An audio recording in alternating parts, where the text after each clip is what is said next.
Football is back, ladies and gentlemen, which now means it's time to get your team's football shirt.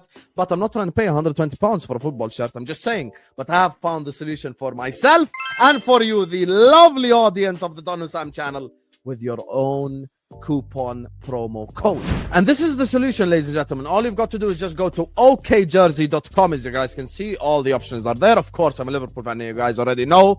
And then this is the shirt. Look how amazing it looks. I'm just going to go pick my size. And then after that, I'm going to choose the Premier League patch. And listen, I'm too old to be putting any player names on the back. So I'm just going to get it as it is. I'm going to click add to cart, view cart. And this is the same thing that you guys do on any website. You proceed to checkout. You fill in all your information. And then after that, coupon code Husam. When you click this coupon code, you get a 8% discount. Enjoy shopping, guys. Bismillah ar-Rahman ar-Rahim. Patrick, check your messages, Habib. I answered you. You didn't get back to me. Bismillah ar-Rahman ar-Rahim. Hello, everyone, and welcome back to the channel. Welcome to another stream, Habibis. It's Friday night, which means it's the LFC show, which means, let me put Mike at the top now, because he got 1,000 subscribers now. Congratulations, Mike. You get me? Everyone, please congratulate Mike in the chat. You get me? 1,000 subscribers. Mike Das, ladies and gentlemen. Hey!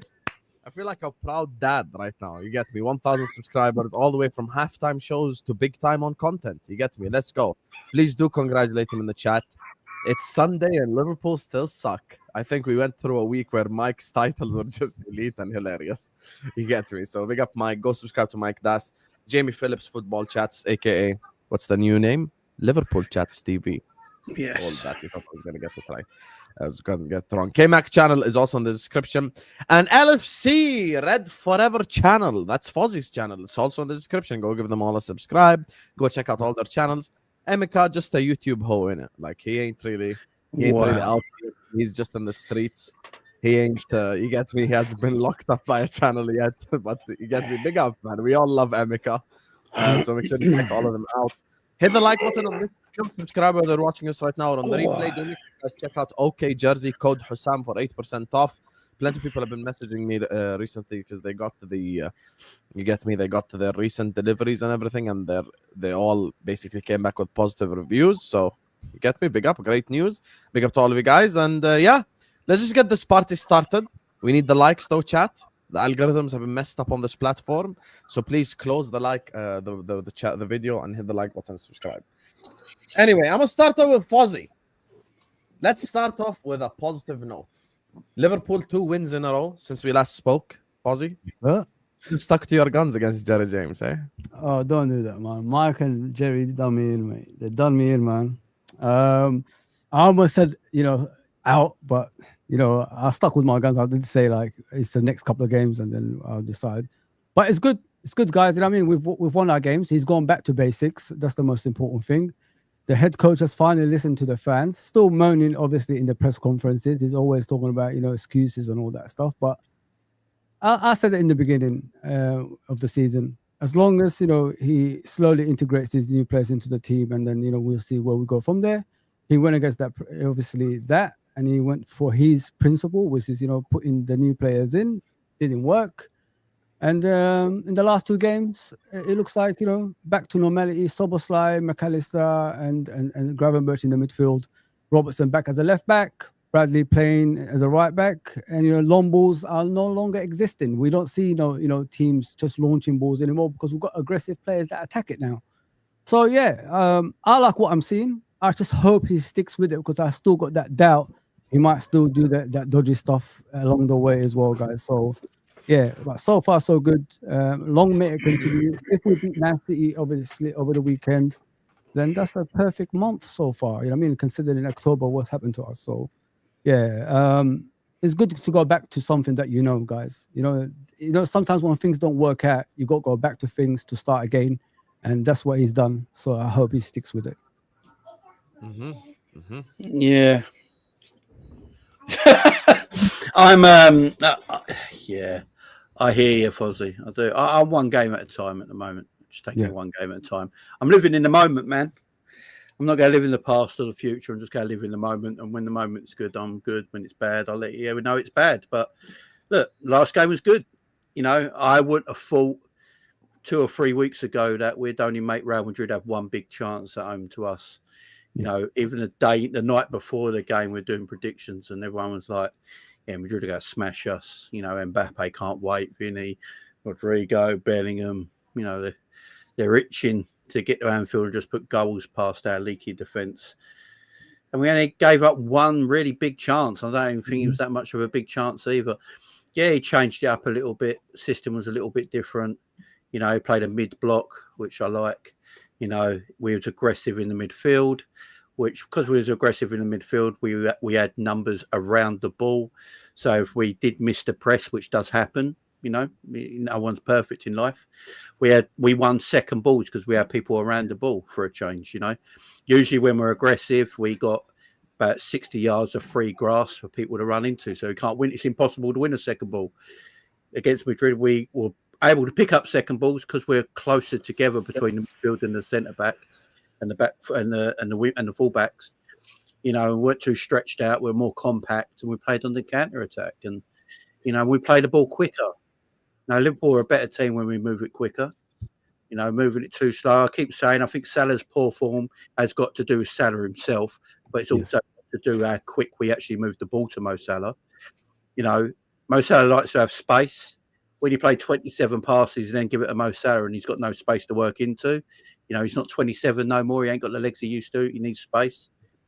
Last two games, he's looked better because he's had space to run into and do his thing. You know, and he's freed up a little bit because you're moving the ball quicker. That's what I want to see Liverpool do. You know, be aggressive. The pressing was far better. The aggressiveness was far better. They played.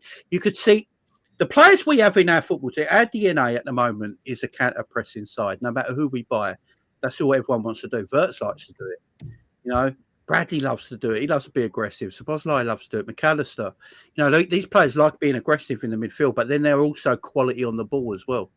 Mm-hmm. So if you're being aggressive in the midfield and you've got enough players spare where they can pick up the second ball and give it to them quality players in space, you got to see a much better football team. It's as simple as that.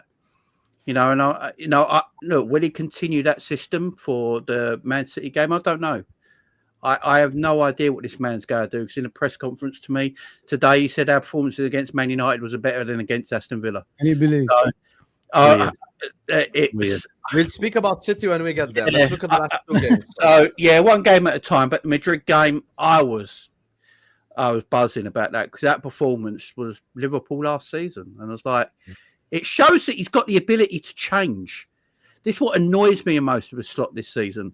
He's obviously got the ability to be an extremely good coach and change on a game when he needs to. Yeah, that's what annoys me.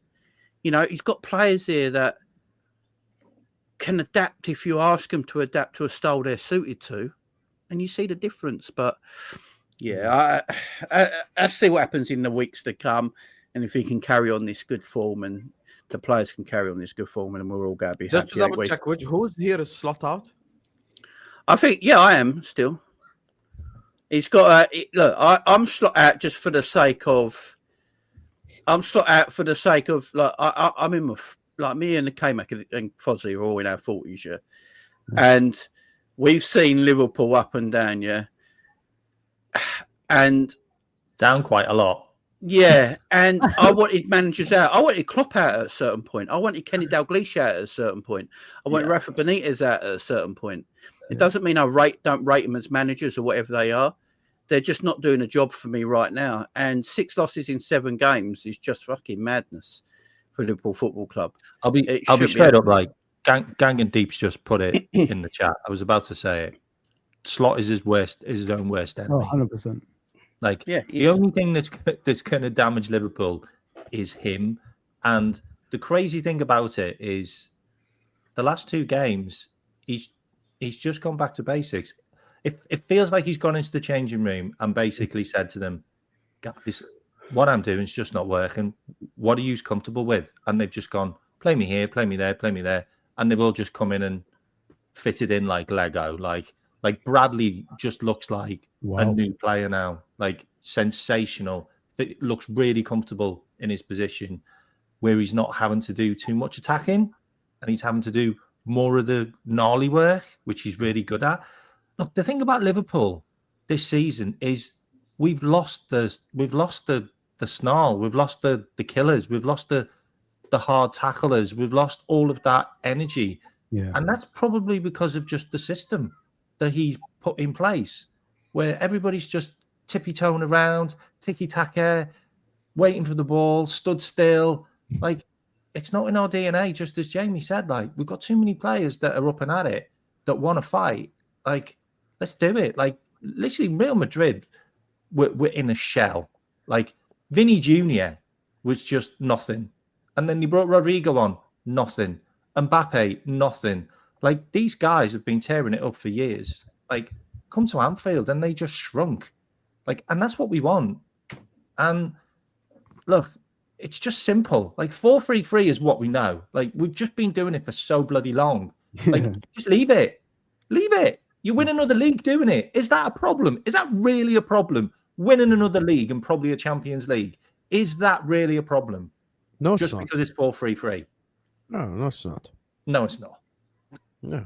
But and those players you've got, they can do it. It's a little bit deeper than that, though, because, again, I don't think I can change my stance off of 180 minutes. I watched the season up to Aston Villa, and I watched the back half of last season. And again, my issues with the manager weren't really result-based. Like, a lot of it was about the performance and the way that we played. It's the same complaints that I had last season, but we were winning the league, so people just told me to just shut the F up. Like, we're winning the league, stop complaining, right? That was the narrative. And then you know, we come into this season and a 5-point lead turns into a 7-point deficit. That's a 12-point swing. That's a 12-point swing against the team that was only conceded 3 goals, and 2 of them were off of set pieces. So they've really only conceded 1 open play goal, and that 1 open play goal is to Erling Haaland. I think they've gone 8 straight games in all competitions without conceding a goal now. I think the record in the Premier League is 14 straight. I mean, that is a possibility. So to me, like Jamie said, and even like Arne Slot said, I watched an interview with him today where he pretty much said the last 2 games, the team did what we expected them to do, meaning the opposition team. But then he said, but that's in contrast to other teams who didn't do what we expected them to do. So I'm sitting here and I'm saying, so are you saying that the caveat with you as a manager is if the other team does something that you're not expecting, you can't win? Is that what the excuse that you're drawing up here to make is? Which doesn't make any sense. Like, listen, Aston Villa, the only team that I have seen this season against Liverpool set up in a low block 20 minutes into a game. Haven't seen that. Not another team has done that against us. We looked beautiful in midfield because they had 9 players in the box. Real Madrid, they came to Anfield to play football. Xabi Alonso, I'm sorry, but you are just beyond ignorant. You are an absolute idiot. You tried to respect us, and that is exactly what you shouldn't have done. You should have played the ball long. You should have kept Vinny out wide. You should have actually used the right side of the pitch because I don't know if you guys realize they never went down the right side. Not once. Camavinga was essentially playing as a right winger, and his job was to just kick the ball back to Valverde. Valverde, you switch it back to Husam. Husam, you get it to Bellingham. Bellingham, you get it to Vinny. They tried to do the same thing over and over. And I've said this all season. We are not a bad defensive team.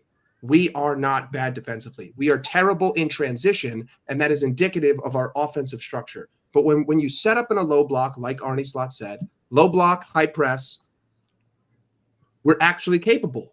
Yep. We defended exceptionally. We always had numbers back. In transition against Villa and against Real Madrid, we had the numbers back because we weren't blind in the middle of the park. It was either 4 guys press high and everyone else sit back, or it was everyone sit back and let them have the ball. And so, listen, Villa, it is what it is. Fantastic performance. You guys got the job done. It doesn't matter, what the errors were in the game. Some of them were forced. Some of them were unforced. Real Madrid, I know that he changes his philosophies for certain games because he's told me that. But these, like I said before the Villa game, these 3 games are not going to change my mind because I expect Arne Slot to make differences against Real Madrid and Manchester City. I'm expecting Manchester City to play the way that they did against Dortmund. They're going to build up with 3, but they're actually going to use 3 in midfield, right? When they use a back 3, it's more like a 3-4 or like a 3-3 build up. The midfield actually drops for them. To me, the indicators are going to be Nottingham Forest right after the international break. It's going to be Sunderland. It's going to be Leeds. It's going to be West Ham, teams where I have to have 70% possession. Real Madrid had more possession and more passes than us at Anfield, and we looked like we were dominating the game. Are we gonna have less possession and less passes in those 4 games after the break? Are those the same types of teams that we struggled with last season? So my concern is when Slot has to play slot ball, what that looks like, and I don't like it. But he's told me, and he has proved that when Slot plays big teams, Slot doesn't play slot ball. Slot plays the occasion. Slot plays well. Listen again. Aston Villa's caveat is that was my next question. Actually, what was Aston Villa's caveat is they played a low block from minute 1. No team that has beat us this season did that.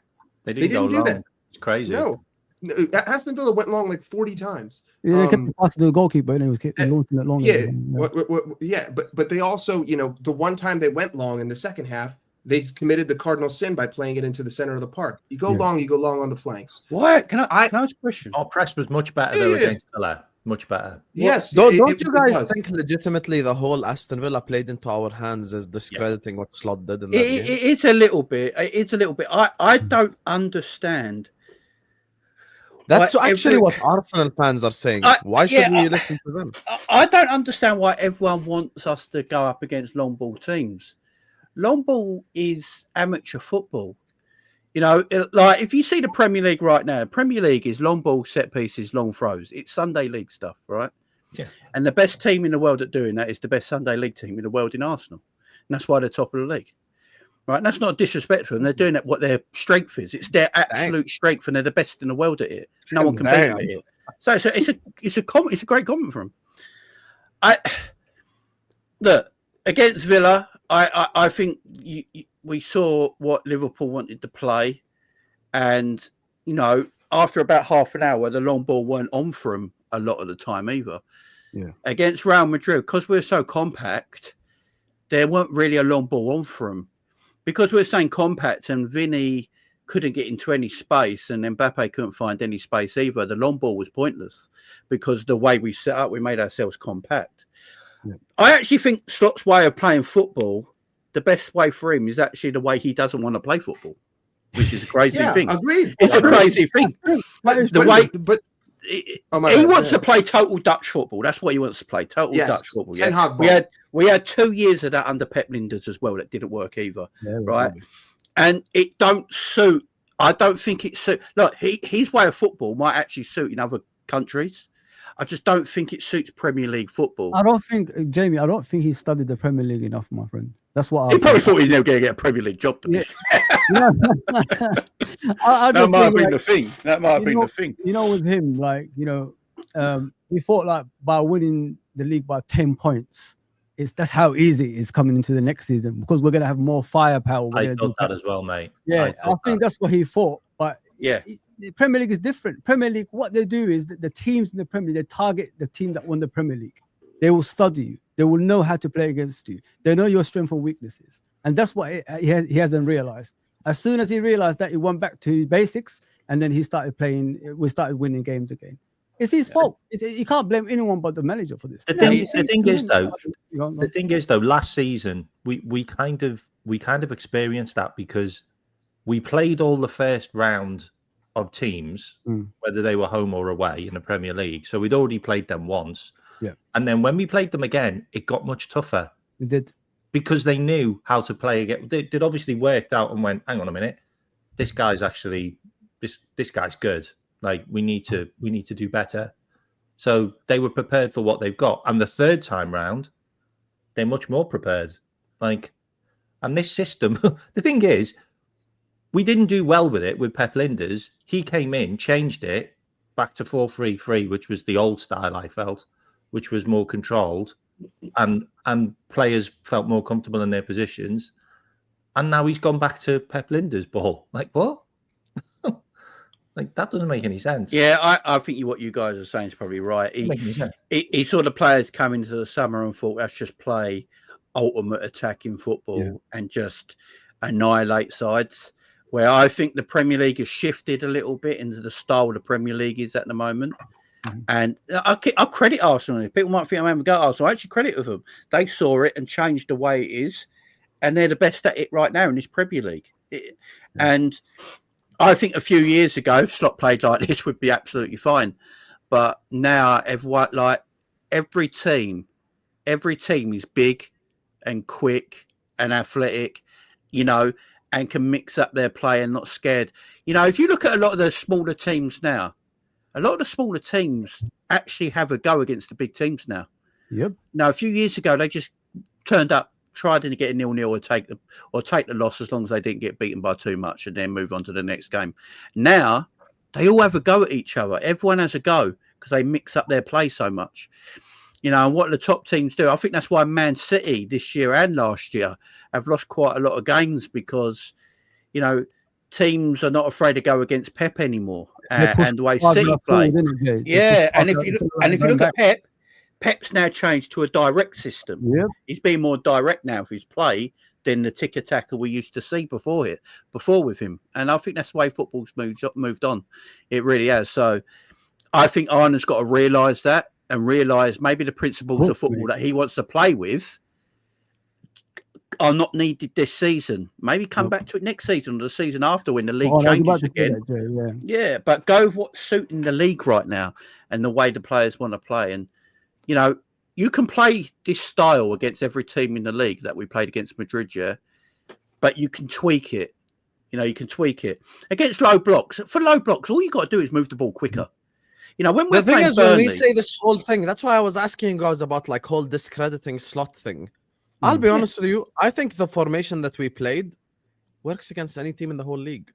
Who's stopping that formation? That's what I want. When Real Madrid Name a single football club that can stop that formation. Who? it's just adapting How to does it better, isn't it? Even if you're playing Brentford, who are the long throw kings, or you're playing Brighton, who are a really good pressing team, or you're playing any team in the league, you could beat them with that formation. The thing that Slot did in a smart way, which is he didn't do what he did away at Crystal Palace, which was fucking embarrassing. The thing that he did at home to Real Madrid, he basically put McAllister and Gravenberch as a double pivot. Mike touched on it. He was like, we didn't do old school, and this is something that Jamie should know. We didn't do old school Dutch football. We actually did old school Italian football, which is we made it 6 and 4, which is we defend in 6s and we attack in 4s. That's basically what we did. Yeah. We're like, okay, guys, Soboslai, Wirtz, Ekitike, and Mo, do your thing, guys. You guys go ahead, attack. McAllister, Gravenberch, the center backs, Bradley and Robertson. We're just gonna stay here. We're gonna defend. If we have a moment where we can attack, we're gonna help you guys out. But you know what? On you. Now the reason why I loved about last season. Hold on. That's what I loved about last season. I think the whole played into your hands thing is a little bit discrediting Slotters. I think Chelsea played into our hands and we lost. Yeah. I think Man United played into our hands and we lost. Yeah. Crystal Palace in the second half played into our hands and we lost. So I think this whole played into our hands. I think it's a cop-out thing because, look, as someone who said Slot is 80% to blame since basically in the bad run, I held him accountable when people, and Jamie knows this, when people were out here going like, oh, sell Mo Salah, oh, get rid of this guy, oh, McAllister is this guy, blah, blah, blah, just insulting every player. I was the only one consistent on YouTube saying, guys, it's the fucking system. If we fix the system, we're going to start winning games. So I held Slot accountable. Now Slot goes and changes it against Villa and changes it against Real Madrid. My narrative can't be, oh, by the way, guys, Aston Villa played into our hands and Madrid were shit. Okay, let's assume we did Bournemouth tactics versus Man City versus Real Madrid. Let's say we went high line. Mbappe versus Konate, night-night. Shout out Steph Curry if you watch NBA. You get me? Night-night. It's over. It's done. Every time Mbappe catches Konate at halfway line, goal. Counter-attack, counter-attack, counter-attack, counter-attack. We would have been absolutely abused. So credit to Slot in terms of, he said, guys, we're going to defend smartly here. We're going to defend intelligently. So the same people that criticize Slot, and rightfully so, because he deserved criticism, which is something I'm not shying away from at all, which is I'm not saying, oh my God, we should cancel Jamie Phillips because he criticized Slot. No. Criticism was 100% acceptable and right because Jamie is right. You can't just lose 6 games in 7. This is the reality of the situation. Roy Hodgson didn't lose 6 and 7. Rodgers didn't lose 6 and 7. You get me? So this whole losing 6 and 7, I get it. That's why people are mad. I understand. But at the same time, after I switch it up against Aston Villa and switch it up against Real Madrid, my reaction can't be, guys, they played into our hands and this game is not a measuring stick. But actually, it was a measuring stick for the whole fan base.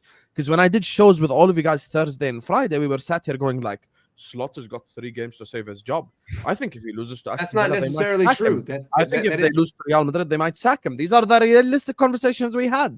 So I'm just holding people accountable to their opinions. That's it. Go ahead, Mike. I can hear you. I'm just going to go fill my water bottle. You're just Emeka. Just very quickly. I know that you haven't spoken too much, so I'll be very brief. Talking about Pep, like Pep Guardiola won 4 bloody league titles in a row. Talking about Pep is 14. yeah. Let's not talk about that. The only thing I'm saying is if you look at the way, using Arne Slot's own words, his own words, I changed the way I want to play to a way that I don't necessarily like playing to meet certain games. And what does Real Madrid and Manchester City meet? Exceptional games. These are 2 games out of 38. Well, City are literally 2 games out of 38 in the Premier League, and Real Madrid is 1 of 8 in our league phase of the Champions League, where you know that based off his own words in the past, he will change his core philosophies to meet the occasion. He did it last season. Remember that whole 8-game stretch when we played Leverkusen, City, Real Madrid? Like, what was it? Like the four league champions of all of Europe, and we won all those games. But does anyone remember the fact that we played 4 midfielders against City both those times? We played double 10s against those teams. We haven't seen we haven't seen double 10s since then. So that's all I'm saying is that that's a bad thing. Like, no. What I'm trying to say is that we gave him credit for him. I'm giving him credit, but also that's my base expectation based on his words. I know I said this before the Real Madrid game and before the Villa game. Yeah. We're going to change the way that we play for these games. It's not an if, it's a fact, because he did it last season. I have that. That's the yardstick. The yardstick is last season when I played Madrid and I played City, and I beat them 6-0 combined in 3 different games. He totally changed the way he played for those 3 games. Why would I expect something different this season? And then why would I use that as my yardstick for the other 30 games where I'm not playing a Big 6 side in the Premier League? That's all. So that's my only point. Did you predict us to win both those games based on what you just said you assumed was going to happen? Did you predict us to win?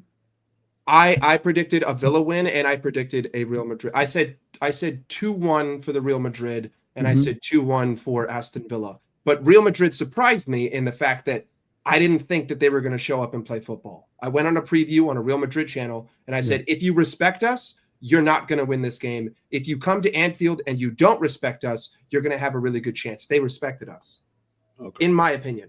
So you feel the only reason we've won is because these teams weren't because they weren't, when you say respected us, they weren't pressing us, or what do you mean? No, they came to play their football. You know what I mean? Instead of like they came to play their style. Yeah. Real Madrid came to have 70% away possession, from, to pass it around the back, to attack us on the flanks with Vinny Jr., not hit us with long balls, not hit us in transition, because that's where we get hurt. We get hurt in transition. I also think that Mike's saying that Arnie changed his tactics just for these 2 games. I think that's what he's saying, and he expects him to go back to. No, he could always prove me wrong, but that's why I'm pointing to Nottingham Forest. He could always prove me wrong, and I'll sit here and I'll say, you know what? That's why you get paid £6 million a year. To be honest, I don't think that's respect. Though. To be honest, I don't think Mike is waffling, because Arnie actually said in his press conference that he thought the Manchester United game, Liverpool were better than the Villa game, and we won the Villa game. Like using better tactics. Yeah. Like. So I don't think Mike is waffling either. Before Emeka goes, clear. I'm gonna let Emeka go now, but like, I don't think Mike is waffling either. I'm just simply saying, let's keep the same energy consistent. We blame the manager. Let's credit him when the shit goes right. I gave him tons of credit. He changed. Fucking masterclass at Real Madrid, and that was a masterclass. It was. Guys, Mbappe, Vinicius, Bellingham, Camavinga, Rodrigo, Valverde playing right back. We conceded 1 big chance the whole game. Are you mad? Brilliant. That was a better team. By the way, you see that Carreras guy that Salah ruined his life. He fucking locked up Lamine Yamal in the El Clasico. He did. That left back that people are taking, he literally locked up Lamine Yamal in El Clasico. Go ask the Madrid fans and the Barcelona And don't fans. forget, Husam, last season they said they were missing this player, they're missing that. Boy, they wasn't missing a lot of players in this game. Vinicius Junior, all the Yeah, They were they got full team. They Full got team. I believe they got the second best form in Europe behind Bayern Munich, There you haven't they, go. as well? They have they had like their best start in years. Let Emeka go, guys. I feel Go on, bad. Emeka. Sorry. No, it's Sorry, bro. I'll get in where I fit in, but I just think I'm taking in everything everyone's saying, and I just think it's a little bit disingenuous not to give the gaffer any credit for the results and say, similar to what Husam was saying, they just played into our hands, because maybe you predicted them I predicted us to win the games as well, but I don't know if everyone in our fan base that's speaking like this now predicted us to win the way we won those 2 games. If you're saying you knew they were going to play into our hands and not go long ball, but I didn't see a lot of people predicting an easy win or us dominating these 2 teams. So clearly he's made adjustments to the tactics for us to do that. Where I actually agree with, I guess, people that are on Slot, and my main concern is some of the quotes in the press conference, right? So I was very concerned with that quote about him preferring the Man United result over the Villa result, because, and I think the journalist even hit back, like Slot was saying, yeah, we created so much in the United game, more than the Villa game. And then the journalist was like, but you conceded more. And he was like, no, we didn't really concede much. And I'm like, we can, like, if we could have scored 4 or 5, United could have scored the exact same. So again, that was a bit of a red flag for me. And then I didn't like him speaking about, as you guys said, where he said, we played well because these teams played the way we expected them to. And again, this is where I feel like, especially for when I watch some of our press conferences, I feel like our journalists aren't critical enough. They're not getting on. Like, I feel like the natural rebuttal would be like what you said, Mike, where it's like, okay, I want someone to ask Slot, are you insinuating that this team is not capable of winning unless the opposition does exactly what you expect them to do? Because he keeps saying it. And so I give a bit of leeway to the Slot outers based on that. Just that is a concern. Like, I do want to see what we look like when we play the Nottingham Forest and the other teams that are going to go long. But I also think it's disingenuous to say, oh, let's say we go and beat City on the weekend, and City obviously is going to play football. To say that doesn't matter, or the coach doesn't get credit for that, I don't agree with that personally. And I think he has shown a bit of arrogance, and I think it comes from him walking into the league, winning it. I think he did. I think he did think, he's like, this is easy. I thought, like, I didn't even have to stretch, and I'm hitting threes and I'm just killing everybody. Yeah. So I think he did have to get humbled a bit. And his more recent press conferences, I do kind of see that humbling a bit. The league has humbled him to an extent. So now we have to see if that actually plays out over the course of these next 3 or 4 games.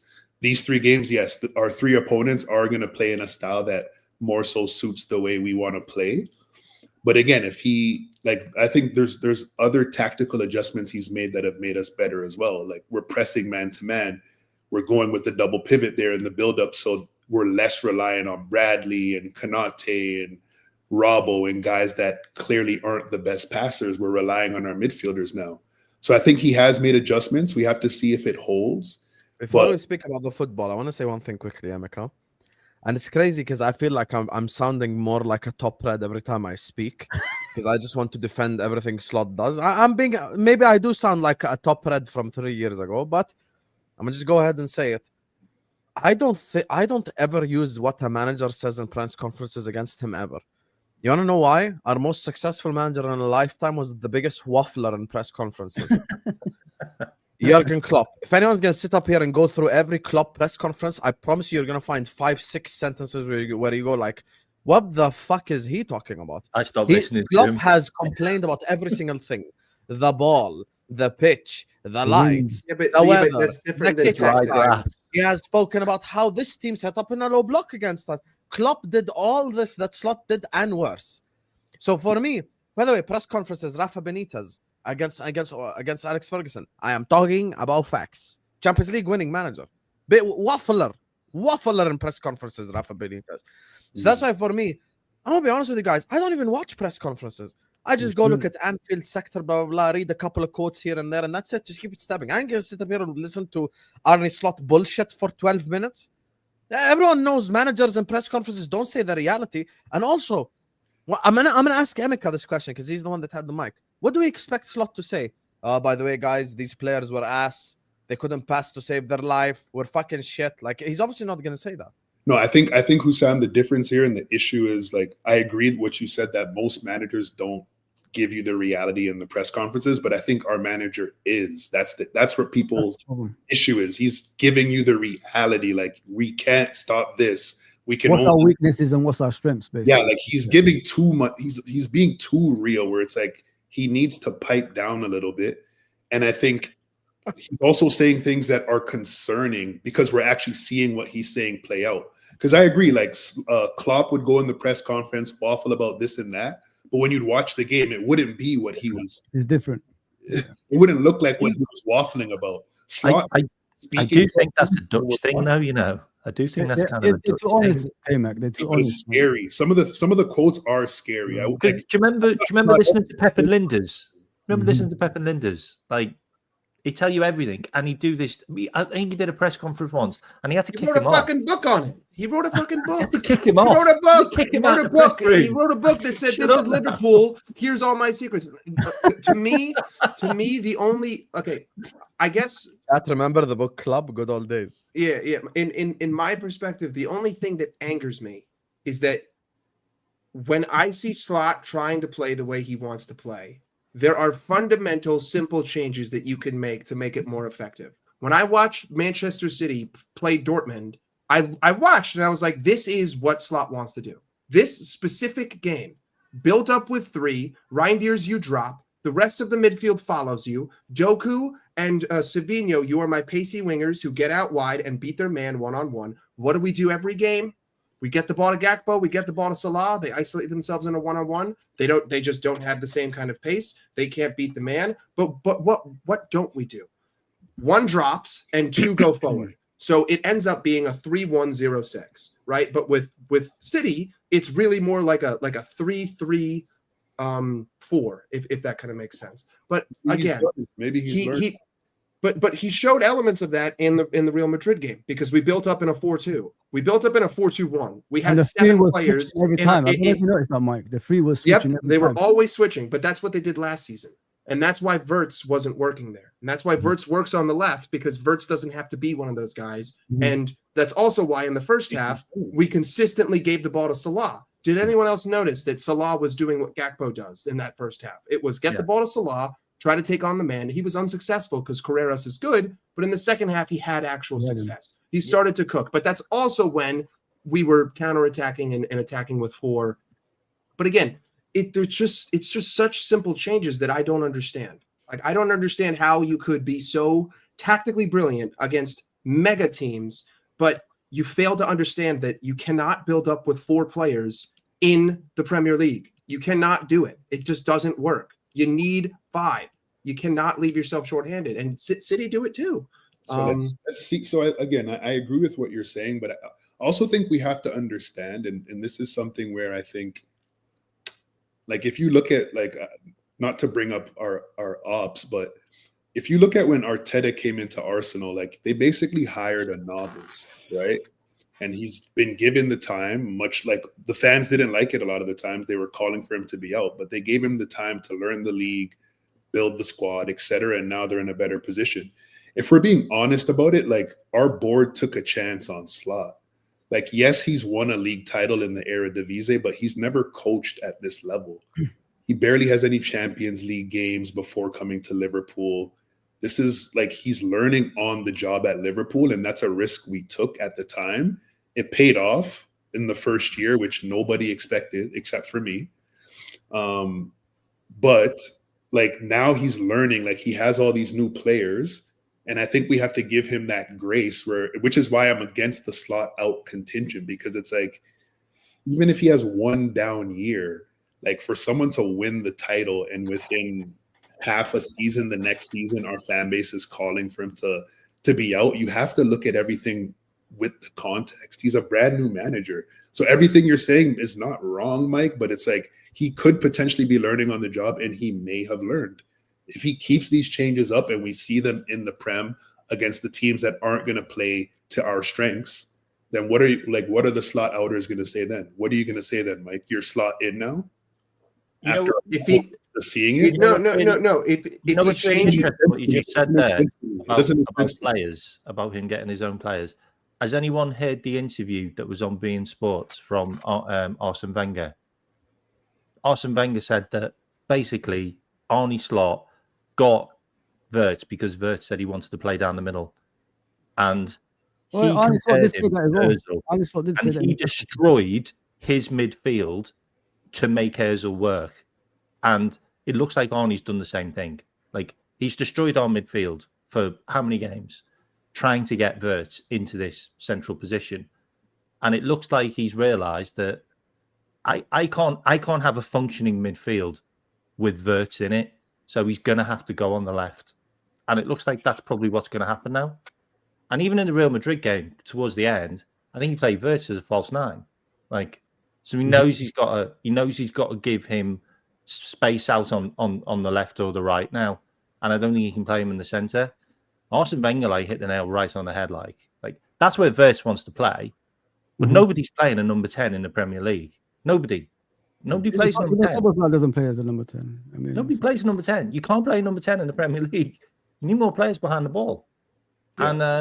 And I think he's realised it. I really hope the next couple of games we see Wirtz get a run on the left-hand side because he's learning. Because I think that's probably the place. You want to know what's funny? You want to know what's funny? Wirtz played on the left wing, and Vader made fun of me for this, but this is a very interesting stat because he did create 5 chances, and Soboslai should have scored. In the first half. But Wirtz on the left wing traveled more ground than anyone else in the game, and he got subbed off. He traveled 11.5 kilometers more than anyone else on the pitch, and he still got taken off for 10 minutes and still traveled more than anyone. I'm glad Mike has pointed that out because Wirtz is actually massively hardworking. You see, he's a great presser. People act like, and obviously, Mike, here's the thing. Take that as a badge of honor. Vader laughing at you means you made a good point because he doesn't know football. So it's a good thing he laughed. So Wirtz running 11.5 kilometers doesn't shock me because you want to know something. You know what fucking pisses me off? If legitimately people scored the chances that they're supposed to, Wirtz is minimum on 7 assists in all comps, 8 assists. No bullshit, but let's put all the bullshit to the side. Salah has missed chances Wirtz created. He also should have scored. Eto'o has missed chances Wirtz created. Soboslai has missed chances Wirtz created. Even some of the corners that he delivered were amazing. Connor Bradley's missed 2. Yeah, Bradley, Frimpong against Burnley, I think he was Wirtz has if Salah by the way, every Wirtz game you go to his stats, it never says chances created 0. Never. Yeah, he always creates. There's always a chance created at least. But the problem is, and this is where I do blame Slot actually, and this is something you guys might not agree with, specifically the Slot outers. But the thing that's irritated me the most with Slot is his man management. I think he's absolutely fucked Florian Wirtz's confidence. If he drops him this Sunday, I'm gonna go. Even if we win, I'm gonna go bro, why? I agree with that. We need Wirtz's GA to win the second league. We need it. We need Wirtz to score goals. We need Wirtz to get assists. Jamie's about to drop the truth bomb on you. He's about to talk about Cody. All right. The thing with Wirtz, he started left wing, but he didn't play left wing. He didn't. No, I know that. He had a free. He had a free role, didn't he? Yeah. And with someone like him, you need to give him a free role. That's the position that's the position he wants to play. And he wants freedom. So he started on the left hand side, but literally 2 minutes into that Real Madrid game, he was on the right hand side. He had the freedom to go the width of the 18-yard box. That's what Slot told him. Yeah, your starting position's out on the left, but you've got the freedom to, when you think it's right, to use the width of the 18-yard box, make yourself free, get into space, and create in them forward areas. Now, him and Ekitike work extremely well together. Extremely well together. They've got very good understanding. There was a bit in the game where Wirtz picked the ball up in the middle of the pitch and he was just playing a 1-2 constantly with Ekitike as they're going forward. And then Ekitike really should have took a shot, but he tried to pass it one more time to Wirtz, and he got blocked out. Yeah. They've got a very good understanding. I like that understanding between the two of them.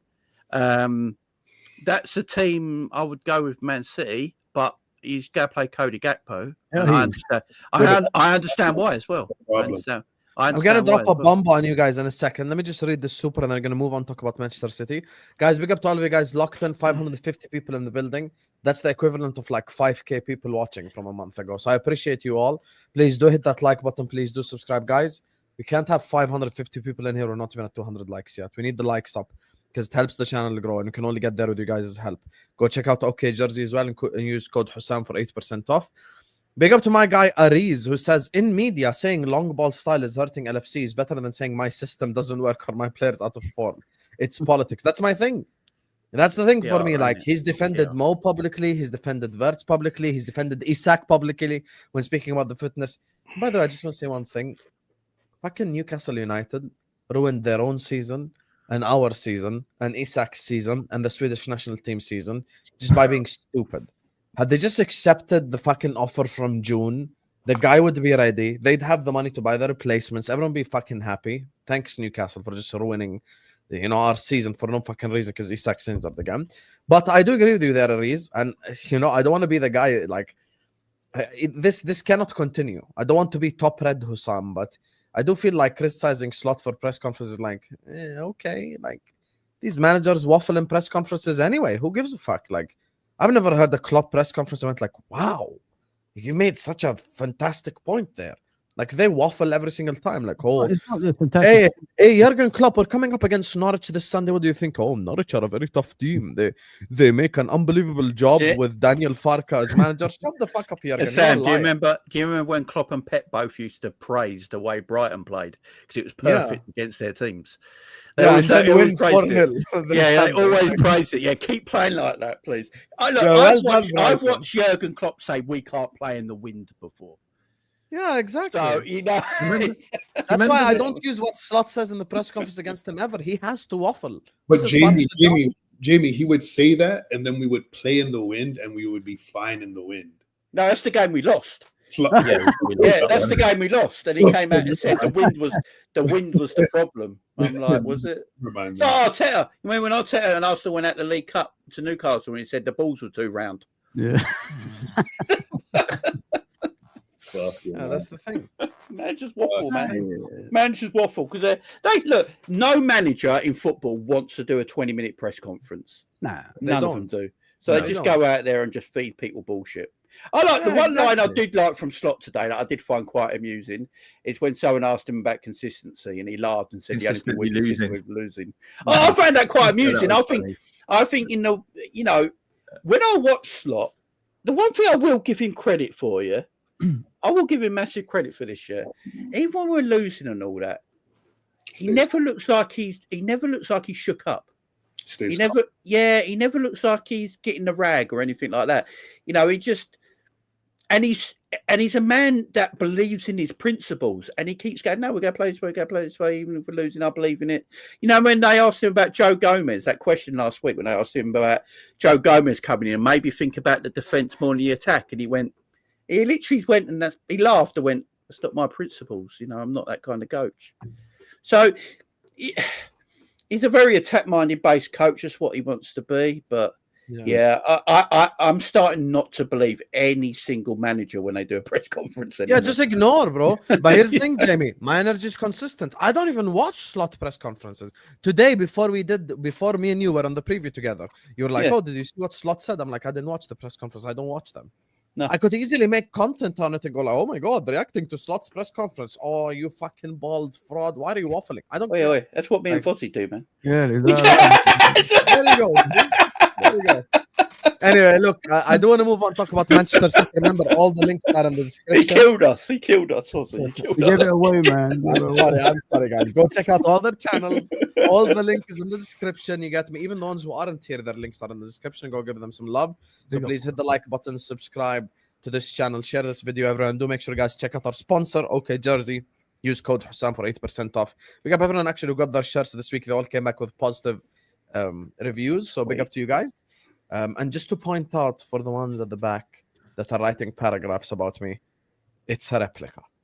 If in case you didn't wonder, it's not actually a official Liverpool store shirt. It doesn't cost £15, you know. Fucking replica. Anyway, Look, if an official one costs 15 quid, One, you know, we're like, yeah, like, I'm we're- just- just be to honest, clarify, I guys, do it's think a the warehouse replica, is next guys. door. You know, just so forget. sure, it's a no, replica. but surely there's some people not realizing that it's not a real kit for 15 quid. Yeah, Yeah. it's not the real. Yeah. one. I don't know. It might as making well it be. clear. It might as well be. Use your brain, people. Use your They're brain. good quality, man. They're good quality. They're really so good Yeah, quality. Anyway, speaking of using your brain, Liverpool versus Man City, Mike. Use your brain. Talk to us about the game. Talk to Use us. my How do you brain. feel about Use it? my What brain. should we do? What do you think will happen? Listen. that sounded half insulting. I No, know, it's right? not. I know. it's This man wants to chat ball. All right. Listen. Use your brain, Mike. You know Guardiola ain't gonna reinvent the wheel. You know the way that they want to play. You've been seeing it, and it's been working. Yes, they have their own problems at their club, but right now Erling Haaland is Erling fucking Haaland. Fun fact about Erling Haaland: in his Manchester City career, he's only been offside 18 times. He can count, like he's been offside so few times that he can count them in his head and he can remember them. Wow. I think that Savinho and Doku can cause trouble only if we don't play the proper way. I know that Arne Slot, I actually have faith in him this game because it's against Man City. To me, he's going to go there and he's going to try to play the same way that he did against Madrid. It's going to be press 4, sit, right? 6, sit, press 4. If they get past us, right, just don't let Reinders run with the ball for 40 yards. And even if he does run with the ball for 40 yards, don't lose Doku and don't lose Savinho or Cherky or Foden, whoever's going to be. I know that City fans are saying they think Foden's going to be on the right and Doku's going to be on the left, but still, Foden has the pace to hurt Robertson, although based off what Arne Slot said today, I believe that Kirkes is going to be starting. Now, but here's the thing. If the reason why Kirkes looks so bad is because he plays as a third center back. Why does Andrew Robertson look good lately? Why does Connor Bradley look good? These guys didn't just wake up and become shit. They didn't just say, you know what, today I am ass. No, they're actually playing as fullbacks now, and they're not dropping in to become the third center back. So if Kirkes shows up to this game and we set up with a low block / high press and just vacate the midfield, or at least don't get caught in the midfield. I shouldn't say vacate. Kirkes could actually do something because he will stay on the flank. And what did Robertson do against Real Madrid? He stayed on the flank. He didn't invert. He didn't play as a center back. He stayed as a left back. What did Connor Bradley do? He didn't invert. He didn't play as a center back. He played as a right back. I think that we can cause them plenty of trouble if we just stay disciplined in our core 6, because I've always been someone who sits here and says, if you give us time to set up, we are impregnable. We are one of the hardest teams to score against in the world if we set up shop. It's only in transition where I believe you can really hurt us. And that's indicative of our offensive style. But listen, City are setting up. We can counterattack this team. They still have the same problems that they had last year. They still at times overcommit, right? They still at times run out of ideas and they're just playing U-ball. All it takes is one of those passes to go errant, and Wirtz, Ekitike, Salah, whoever's there, run free.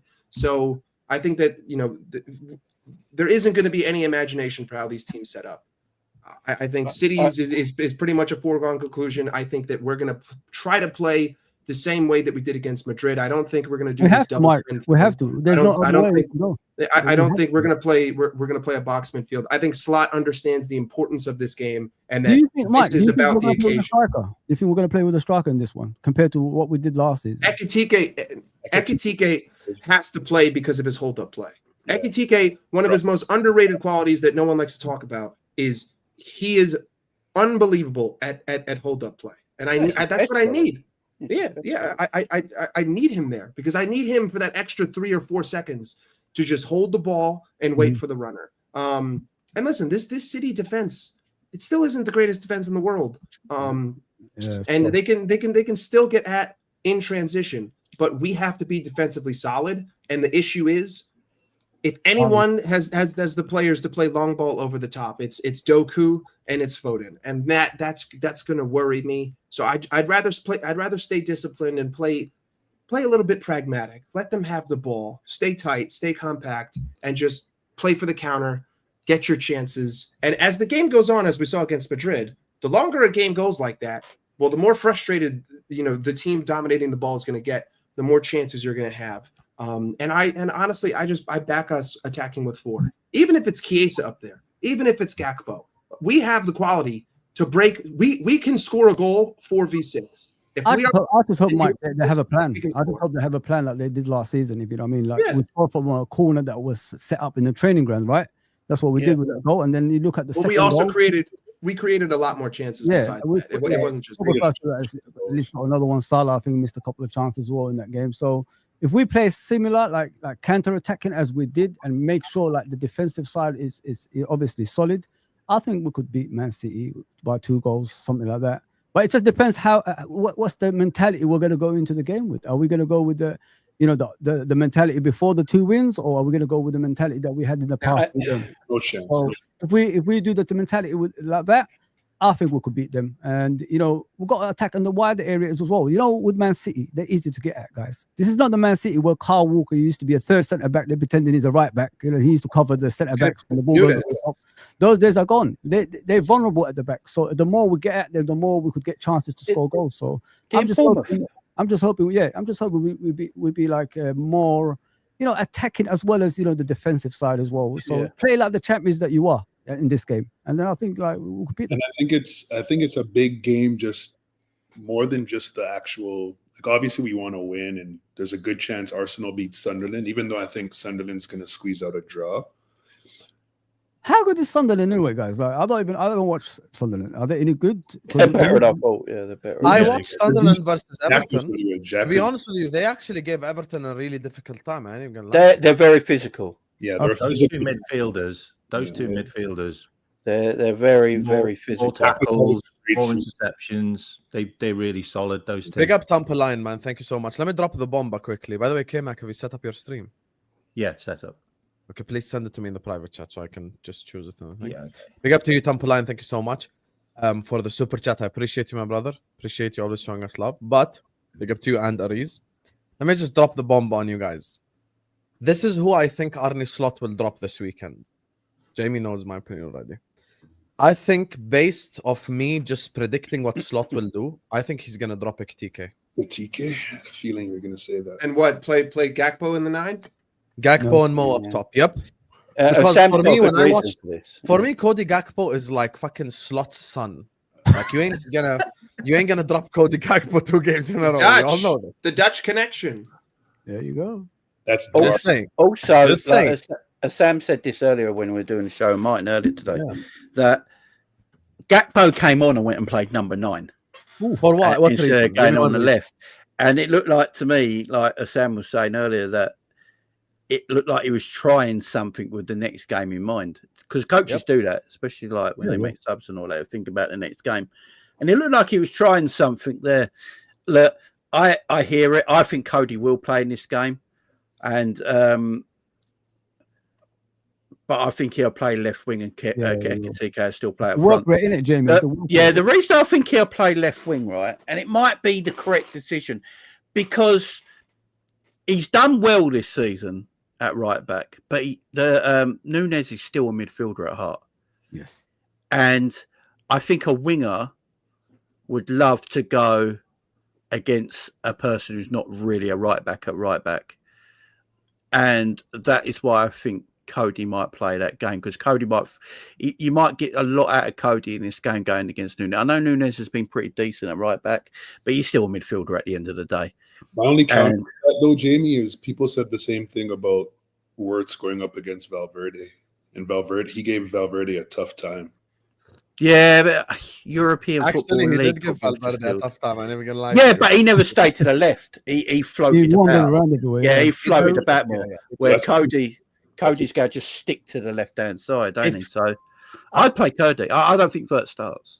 I feel that Vert should start, and the reason why is because, I mean, for God's sake, the guy created 5 chances in the first half just against Real Madrid, like one of the most informed teams in the world. Yeah. Like Like he's got a point to prove as well, especially the fact that he probably turned down Man City. So he's got a point to prove. But I think what also works is you talk about Kirkes playing. If Kirkes plays and Wirtz is there, there's going to be some kind of link up there. He's going to pass the ball to him. Like Cody Gakpo does not pass the ball to Kirkes. Like Kirkes can run as many times he wants down that lane. He's not going to get the ball off Gakpo because Gakpo's just going to turn inside. Yeah. And I think if Wirtz is there, Wirtz will play the ball to him. There'll be more of a relationship there. And the thing about Cody as well is I actually said on my preview show for the Real Madrid game, I don't know why Arnie doesn't play Cody in the 9. Like I know he hasn't got Isaac. So I'm like, okay, well, you haven't got Isaac. Why not play Cody? Like you want a guy that can be more defensive. You want a guy that can drop into midfield. You want a guy that isn't just isolated as a number 9. And that's what Ekitike gives you. And he drifts over to the left a lot. Cody can do that. Like, did anyone watch Cody in the Euros? Like, he was really good. And one chance, one finish is kind of what Cody does. Like, really, in if he gets played up front like that. It's understandable. He didn't score against Real Madrid. It's understandable, K-Mac, if you're talking about in a way of like you don't have strikers. But the thing is, we've got 2 strikers. You know what I mean? Now Cody does a lot of goals on the line. Yeah. Like he drifts in and he scores a lot of chances from really close range. Yeah. Like so maybe try him in the 9, like, but I still think I could put him there. You know what I mean? That's the kind of thing you do if you haven't got strikers. But we have got strikers that actually are doing the obviously. But Ekitike and Wirtz have to play now. If Arnie wants to, if Arnie wants to start playing his own players, you start with those 2 all the time. Like that is getting 2 of your players that you bought into the team all the time, and there's no beef there. Like they will be brilliant. Like the weird thing about it is, and I don't understand this, is the first time we seen Ekitike and Wirtz, they combined perfectly against Crystal Palace in the cup fight in the Community Shield. We never seen them again like that, and I'm like, they literally had a great relationship, passing the ball to each other. Wirtz played the ball in from the left. Ekitike turned and scored. Like, so you can already see that relationship. It never happened again. Like, I'm like, now you're probably going to start seeing it. Hopefully. Yeah, I think we're. Man City haven't won against us since 2023, by the way. Let the top red ask the negative question. What happens if we lose this game? Let's see. It's over, isn't it? What else going to be? We can only win the Champions League. Yeah. I personally don't believe that, actually. And you don't think it's over? No. You still the reason I don't believe that is I think, number one, I don't think people actually realize how difficult our first 10 games are. And people, I think, were saying Arsenal's first 10 were difficult. But if you actually go back and look now at who they're a lot of their difficult games are to come after the international break. Like if you actually go look at our run-in from when we get back against Nottingham Forest up to when we go to the Emirates, like we have very favorable. I know, but they're all low block, long ball teams. That's the issue. Well, let's see what happens. It's the easier games we actually struggle in, if you know what I mean. So I'm of the belief that the manager is going to figure it out. That's just me. Maybe I'm being an optimist. I think he's going to figure it out, and I think it's like sorry, brother, to interrupt. But it's like what Husam said earlier. It's the man management style. Like, has he got it in him to motivate these players if we lose tomorrow, obviously on Sunday? Is he that type of manager that can get these players back up when we lose to the likes of Man Cities and all that stuff? Because that's the kind of thing that actually that you remember. We was like 14 points behind Man City at one stage of one season, and then we clawed that back to 1 point at the end of the season because of the man management of Jurgen Klopp. Is Arne Slot more than capable of doing things like that? That's the thing. But he doesn't show it to me from what I've seen recently. So this is what I'm going to be looking at. If you believe in that we could actually still challenge for the league title, because this is what separates him from anything now. If he loses to Man City and you're saying we're still going to be like challenging for the title, that's where the man management of him comes in. I agree. But also my one caveat to that is you could kind of look at our last 2 games as evidence of some, like, he had to get the players up for that. The mood around Liverpool was pretty dark. I can speak to that just as a fan. Yeah. How shitty I felt the last 4 weeks. So I can only imagine for the players. Just look at Virgil's press conference, right, with Rooney. Like, they're hearing everything. Yeah. Even Slot was kind of testy with Rooney when he came out for his interview. So I don't think the mood's been great anywhere around Liverpool, and he had to get these players up for 2 really big games, and they showed up for him. So again, let's see what happens. But again, my whole If the players can't get up for Man City, though, it's on them. You can't get up for like. they're going to be up for the game. They're going to be up. I don't need Slot to deliver like a Braveheart speech to get them excited for Man City, bro. It's fucking City away. Get it together. No, Husam, his point was if we lose to City, can he motivate them to keep going, to catch up when we'll be behind? What do you think instead of asking? Tell me what you think. So I think we can. The only reason I say I think we can do it is because, like, I just think our fixtures are very favorable after the break, and I just never have trusted Arsenal. This is how originally me and you got to this point where I was on your channel in your comments going at you for trust. I'm like, yo, don't trust this. You had a great purple patch. You were cooking. I'm still on it. And listen, what my prediction is I think we're gonna win at the Etihad on this weekend, and I think we're gonna have a similar. Actually, I think we're gonna win as well. Top Reds. And I think we're gonna have a. Do you guys remember 21-22 when we were ahead of City by like 10 points?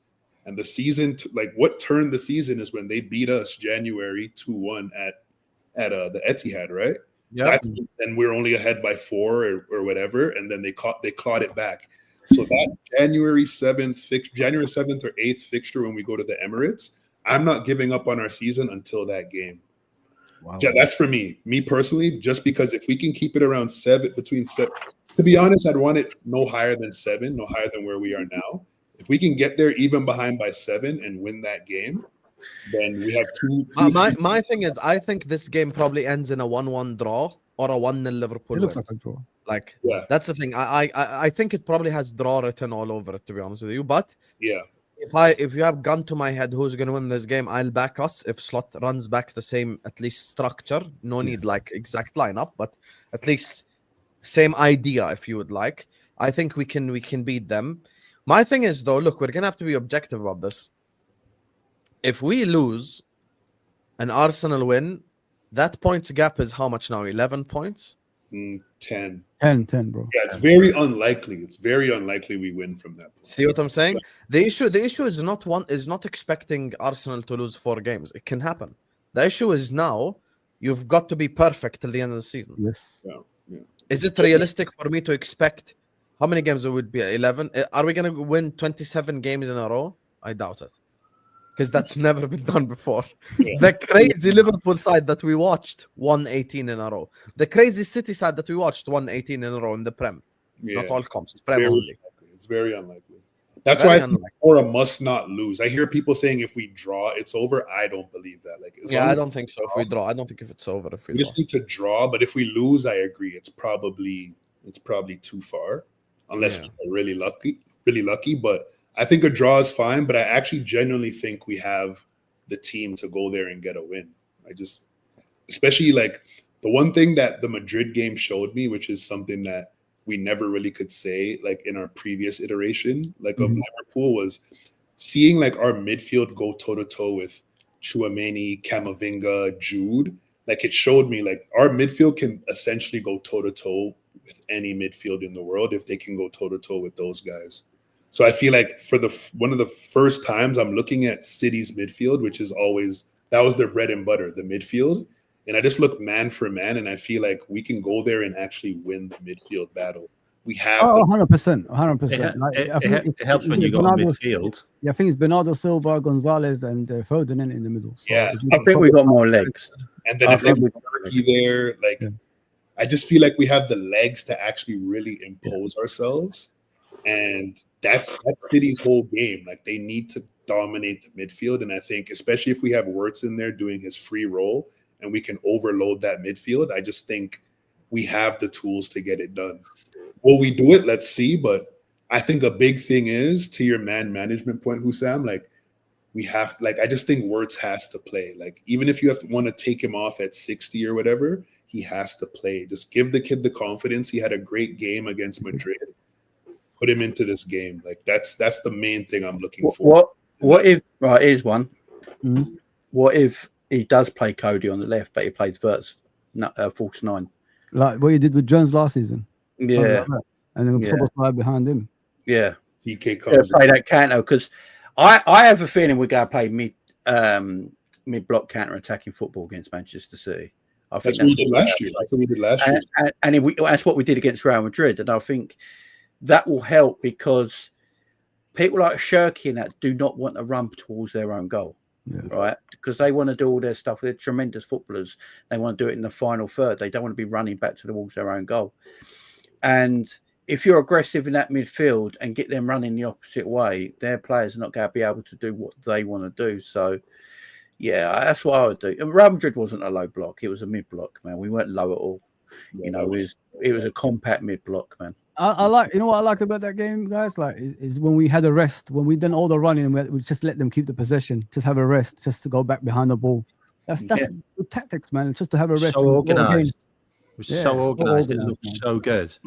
But I think the interesting thing about this game as well is, I do feel like it does feel like we've sacrificed the Carabao Cup for these two games. Like we've sacrificed the Carabao Cup, so we had a fully fit, you know, lots of energy for these two games to come. I wish you 'Cause did. if I you'd have drove gone 7 full hours strength for it. Carabao Cup, this City game might be we might be really leggy. Like, and we've done this before when we played a stronger team against against a competition that we probably didn't need to, or in a game that we probably didn't need to, and then we've suffered in the long run for it. And I feel like maybe we've got enough legs to do City and Forest before. What Klopp Oh, used sorry, to do. Forest is after the Forest is after international break anyway. So, Yeah. We got this that's game. On Daesh. To be fair, that's what Klopp used to do. A lot of the earlier, teams didn't have it? already qualified to the World Cup as well, no? Or is it just me? Yeah, Egypt are in the World Cup. Like Egypt's in the World Cup already. I Who think else? he still wants to. I think he still wants to play Salah in a couple of games in November as well. I've heard. Oh, fairs. Even though they have qualified. Fairs. Right. Let me just grab this one super here before we carry on with the show, because I want to ask you guys as well about the positive scenario. I've got a feeling that he plays Gakpo as a striker. He kept Wirtz left wing and brought Gakpo on a striker. Same exact thought as me. Isak isn't ready to be in the squad this Sunday. Ektikelu would probably be benched because he played a lot. Here's my thing, right? Mhm. If I go based off like, and big up to you, Charlie. Thank you so much for the super chat. If I go based off like what Slot usually does, Slot doesn't do things by mistake or on accident. Like, this is the thing I was trying to explain to Jamie earlier, and I think he actually understood what I'm saying. Bro, Slot bringing on Gakpo up top against Real Madrid was on purpose. I don't think he's doing that for no reason whatsoever. I actually think he's going to drop Ekitike this Sunday. I'll be honest with you. I don't want him to drop him, but I see a world in which he does drop him if you would like. I think it's a possibility. It happens. It's a good idea, Sam. I know what you get. It's a good idea. If you're talking about like the way he Gakpo carries up- the ball from deep and goes at obviously the opposition, that could open up a lot of spaces for the rest of the players. Because that's what Gakpo does, isn't it? He comes deep, collects the ball, and runs with the ball. And if he does that against Man City with a big space, obviously in their pitch, we could cause a lot of problems, and it could open up spaces for the other wingers like Salah and whoever's on the left. I agree. I think that kind of thinking is good. That's the thing, and like, well, like Diaz. Do you mean like Diaz last season? Yeah. Like that's that. Similar to that, yeah. With Wirtz basically being part of the box midfield / left wing, like doing both type thing. I think that can work, to be honest with you, because I do as well. Gakpo is Slot's son. Let's just be honest here. He ain't gonna drop Gakpo 2 games in a row. He's just not. We know this, guys. You know he loves Gakpo. You really believe he's gonna drop Gakpo 2 games in a row? Come on, never. That's never gonna happen. That's just never gonna happen. He gets me. Hey, Tumpelide, at least he can't cut him then. That's true, though. That is true. That's what people get fed up with. You Isn't guys it? So, are yeah. so shameless in the He chat. did look good in that striker, though. He did look good in that position. He did, man. scored. I wish he scored. I wish he scored He that scored. And Salah gave Did the you, ball to him. did you see that shot though when it came out to Salah? All he had to do was literally square it to Vert, and he had a tap in. Yeah. That goalkeeper, man. Oh, it frustrates me. Slot setup against big teams, solid in defense. We need Mac on form again. He's the only midfielder who wins second balls. Pep only won 29%, he's back. 24 versus the top six. Here's the thing, Ariz. I was doing a show with LB and he told me City actually have won only 6 of their last 24, I think it is, against all big six sides. Wow. And their only wins came against Man United and Chelsea. Wow. Think about this. When's the last time City beat us? 2023. 23 in the league anyway. Yeah. Last season they didn't. Home and away we beat them. The season before that we 2023. beat them home. Draws. And we actually we drew Yeah. home and away. Yeah. Two Yeah, 2-0s and 2-1-0s, wasn't it? Yeah. Yeah, and the game at home we should have won when Doku did So- switch in music to McAllister. And they beat the last time they beat us was 4-1, wasn't it? Yeah. Yeah. I think. But was that the Robbo was on the piss the night before, wasn't we he? look. These games are never massively high scoring. Mhm. I don't think this one will be either. I actually think this is going to be quite a chess match game because I think City and Liverpool will look at it depending on the Arsenal result. I think they will look at it and think both teams are not at their full strength at this moment in time. Although City have gone for a little winning spell, Pep will understand they're not the City they should be, and you can still get at them. Yeah. And Liverpool feel that as well. So I feel like both teams are going to play in that kind of way that they're going to play very reserved because because they're respecting each other of what they got. You know, Pep ain't go open up and let Salah just do what he wants or let TK do what he wants. Liverpool not go open up and, let Haaland do what he wants. So, I think they're going to be both very respectful of each That's other. why, like a draw written all over it. Yeah, and it all depends on the Arsenal game. Like, if Arsenal do chop points to Sunderland, or it might be. And that's the question. Thank you, Jamie. Perfect segue. That's my question. Hold that thought. Big up to Ariz, Charlie, and Tampa Lion. So, Jamie, since you have the mic, what happens if Arsenal lose or draw to Sunderland and we beat Man City? Then what? They were second favourites of the league.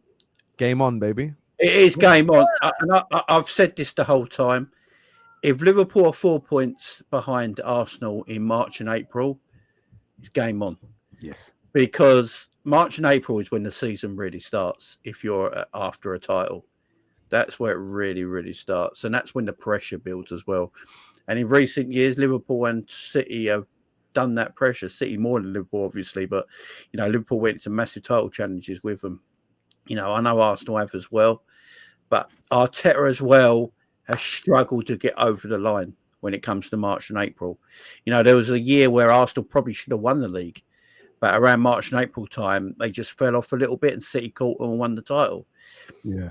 It seems to happen with Arsenal. I'm not saying it will this season, but if there's a 4-point gap in March, April time, and Liverpool just keep themselves there. That's what Liverpool got to do. Don't worry about taking over them just yet. Just keep yourselves in touching distance. Get to March and April, and you're still in that touching distance. That's when the season We've starts. still got to win it, obviously. Yeah, we have to win. You got to win all your games. Yeah, you got to win your game. But yeah, I feel like Liverpool can go on a run. And we're going to find out very soon, right? This is what is very interesting. I've been sitting here thinking when everyone's been we've all been talking here about systems, tactics, and all that, right? This is when we're going to find out how much of it was Arne Slot's fault or the players. Because if Slot goes back to his tactics, but the players start performing,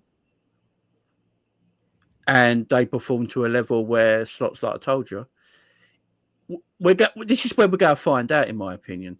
Because you see all three of you at the bottom row. Let us beat Man City this Sunday, and you'll see what happens next Friday. Yeah, I'm not unback this lineup. I'm going to cook all your asses. And Mike's going to go like, I told you I think we're going to win. No, you're Slot out. We will be there. You're going to get There's none of this shit, Husam. There's none of that. We will be there. I actually think as well, I know sometimes people say we don't play good football. I thought the football against Real Madrid was good. You know, Thank you. Jay, Thank but you. don't you think? Don't you think he should have built? Courtois saved their ass. Don't you guys think Arne Slot should have built on that stuff, like from last should have. season, built, He should you know, have. to play good football, because So, you haven't that's got all the I've right ever straight said. away. That's He's a all I've stubborn ever manager. said. It's a That's all stubborn I've ever manager. said. Don't change something that wasn't broken. Just build to it. That's what I was Like, saying. Like, I mean, you've got eventually, better other teams pieces. are going to drop off. Do you know what it showed me? I reckon. Do you know there was a time when Slot was talking about in a press conference about talking to Richard Hughes every day about transfers, yeah. And I think in the second half of the season, he started to change his style, how to play, because he was getting these new players in. And he wanted to be this ultra attacking football team with the likes of your Isaacs and your Verts, because he knew they were probably going to come to the football club. And that's why he changed his style. And like you guys said at the beginning of this, it is the Premier League and it's different, and you can't you can't play like that like you can in other leagues where, you know, playing against Grenada or, you know, teams like this, you can put your influence on Grenada and Las Palmas and stuff like that. You know what I mean? Who the hell is Grenada? You know,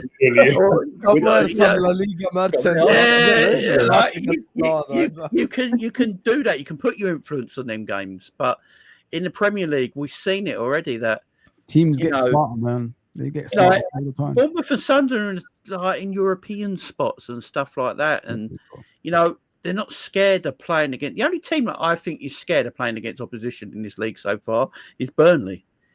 I literally think all the other teams are giving it a go. We're just about beating them. And I think all the other teams are actually giving it a go against. Look, Bournemouth City the other night. Yeah, you know, Bournemouth. The first like 10, 20 minutes, Bournemouth could have been 2 or 3 up.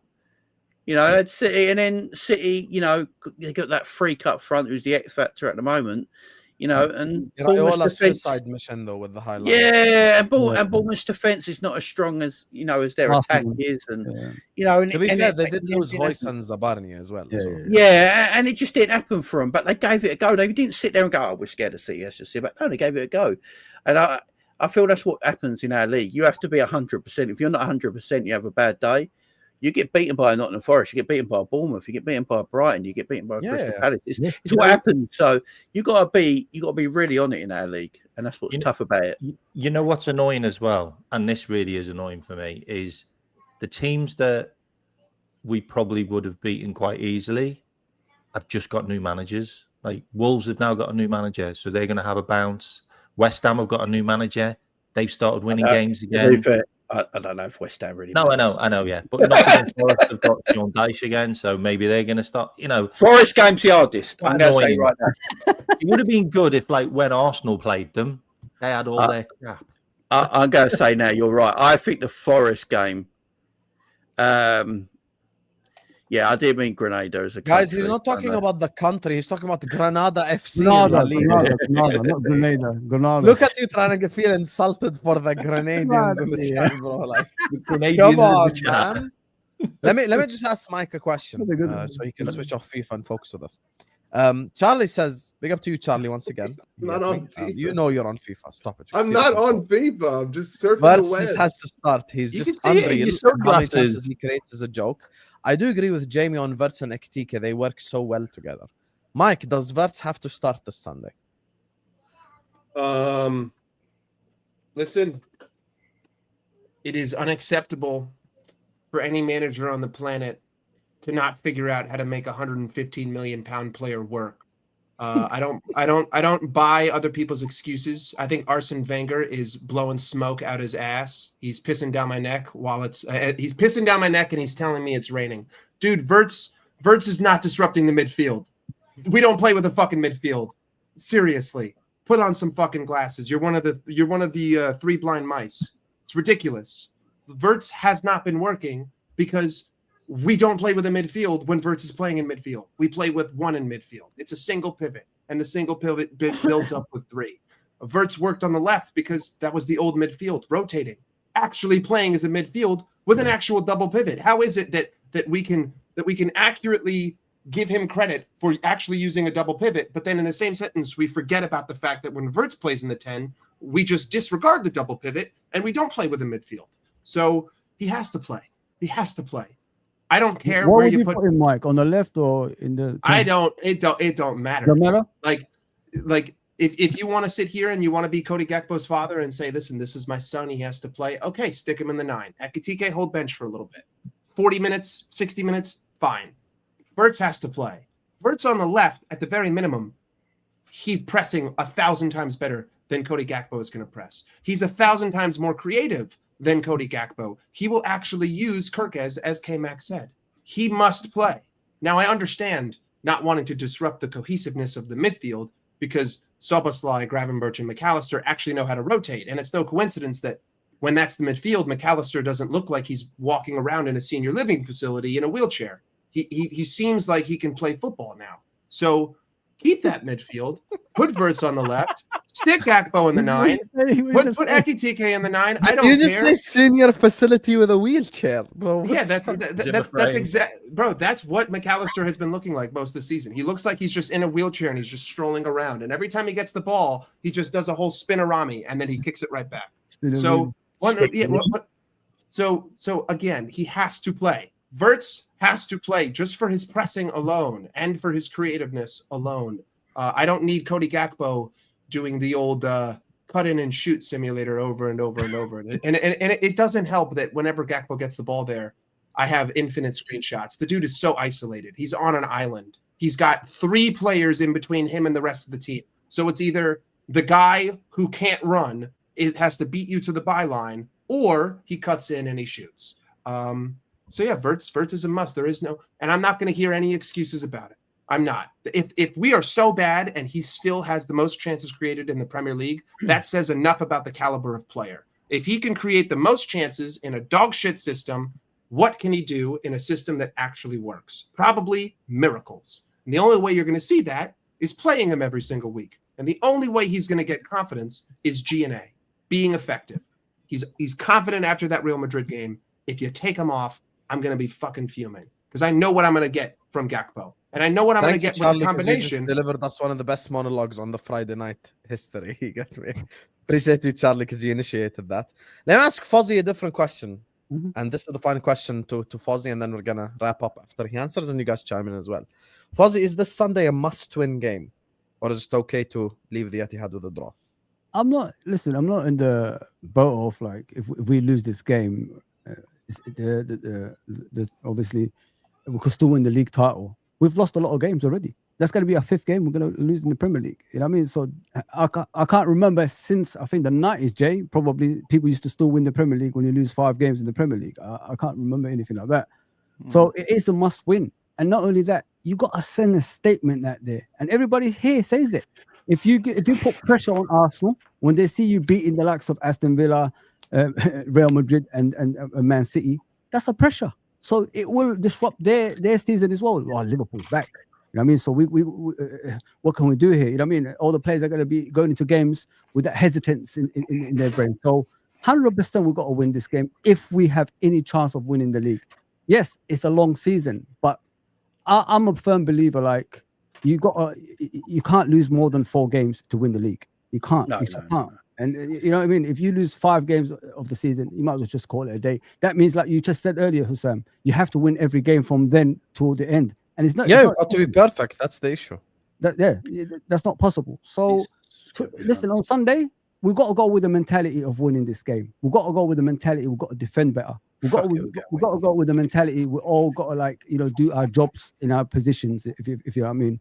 And if we go with that, I honestly think we could beat City. I honestly think, because I don't think this is the strongest City that we used to see in the past. They can be got at, we could score goals, you know what I mean? We could create chances against them. You know what I mean? It's not like a game you sit through like in the old days, they pass you to death and there's only one shot on target in the whole game. That doesn't exist anymore at Man City. So yeah, we're gonna go with the mentality of winning. And I don't want to if we lose the game, I think it's over. I don't think there's no way we're gonna win the league from there, man. I think everybody's head's gonna go down. And we're going to probably lose some more games along the way as well. No, fuck it now. We're going to on Sunday. Right, we're going to win on Sunday, man. I think we will. I think momentum is it's going our way. I know City got good momentum as well. I think we will win now. And here's what's going to happen after. 2 things are going to happen for the international break. Yeah, Liverpool will go win these 3 games in a row. Every other fan and rival is going to say Liverpool are back. Yes. They just won 3 amazing games. Arsenal fans are going to say that was the worst Real Madrid team in years. And Man City are not that good anyway. So I wouldn't count your chickens. I'm predicting the future. That's what's going to happen. I thought you were going to talk about the Forest game then. Yeah, so was I. I thought you were going to follow it up with an. Yeah, I absolute thought there was banger a at follow-up Forest. as well, Jamie. I'm disappointed. We're going to win 10 games in a row. That's what's going to happen. Oh, okay. Ooh, okay. 10 games in a row. Positive Listen, Jamie is back. I do but- hope you know, okay. though, you're going to get booked as your slot out as well. Okay, but we also. I don't get Jamie, I've got a lot of You, mates on you, it. I'm Mike, gonna and wear- I'll wear K-Mac a are on the tank same top, thing. okay? Oh, I don't Yeah. give a shit. It's Fuck I've got- everybody, because I have fucking reasons. I've got a lot of You meat got on me, receipts, so you enjoy got the receipts. cooking. You know what I mean? Come for the smoke. I don't give a shit. I'm like you have to have actual. You have to have actual fucking reasons. Otherwise, I will bury you. But regardless, Whoa, to whoa, me, whoa, Mike. Whoa, easy. Why? That's ultra it- aggressive. Damn. that's not. That's what I'll do you mean? bury I you. will. Fuck I will no, bury you in a debate. That's not aggressive. That's a very normal saying. Bury people? Um, That's what we're yeah. doing now. Have you seen Like, the I'm gonna size of bury Jamie's you. arms? You're not going to bury him. No, that's not what I'm saying. I'm not talking to Jamie. Regardless, He ain't now. one thing. Hi with him. One thing that I don't like though is I really like we should not be viewing the importance of this game in the perspective of the league. Like I just this is an important game for performance. We have to try to do everything that we can to win. We have to put the team in a position to win to then kick off the international break. But at the end of the day, you're 7 points behind Arsenal, a team that's only, at least right now, doesn't look like anyone on the planet other than Erling Haaland or a set piece can score against. So until that changes, we're only 10 games in. There's no need to go crazy. Even if you win, you could still somehow, it's very unlikely, but it's still a possibility because that's only 11 games into the season. There's 27 games to go. But right now, we went from a 5-point lead to a 7-point deficit. My eyes are not on the Premier League trophy. My eyes are getting the job done. You got the job done last season. You just got the job done against Real Madrid, and it probably should have been more than 1-0 because that scoreline flatters the hell out of Real Madrid. Get the job done against City. Just get it done. Go into the international break with some confidence, and then it's a 1-game season from here on out until Arsenal look like there's a little bit of a crack. Because right now, based on their form, it's looking like it might be something like last season where a large lead gets created in the first half, and the question becomes, can you maintain that lead in the second half? 7 points is a lot for a team that's conceded 3 goals. So Do you know Arsenal? I think I saw this fact. I don't know if it's completely true, but I keep seeing it. The 2 games that Arsenal didn't score a set piece in, they didn't win, was Arsenal and City and Manchester Liverpool. City. Yeah, Yeah, City and Liverpool. Liverpool. Right, they Yeah. didn't. Look, I'm not. Arsenal's strengths is that, yeah. Arsenal fans should fucking love it as well. You know, it's your strength. Big it up. Tell everyone else where to go. This is what you do, right? That eventually will start to soften, and it won't be the getting out of jail free card that Arsenal have had a lot of this season. Now, I watch a lot of Arsenal games because I despise them. You know, I watch them quite a lot, right?